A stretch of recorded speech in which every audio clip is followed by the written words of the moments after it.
Christmas is over. You know what that means? New year, new things. Me and Mrs. Chicken sat down, made a brainstorm the other night for our new goals moving forward into 2026.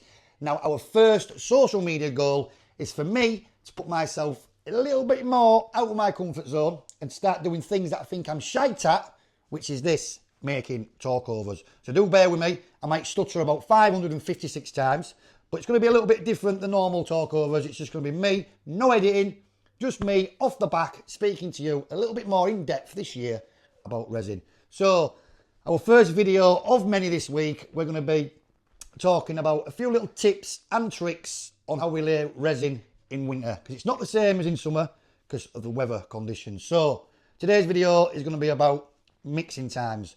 What do we do different in winter with the mixing than we do in summer?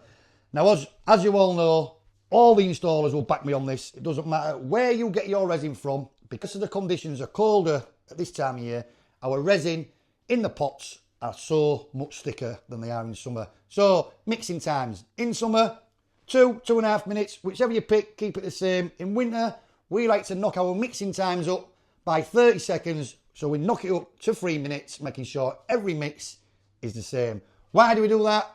Because the resin is thicker, it takes a lot longer for that resin to get around the mixer and round the aggregate inside the mixer. So that's the first thing we do different in winter.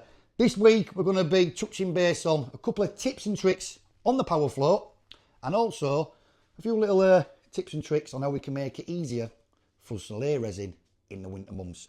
Any questions at all, as always, do let me know in the comments. Installers, if you've got any tips, share the love, get them banged in the comments. Mashed potatoes, as always, chicken. See you later.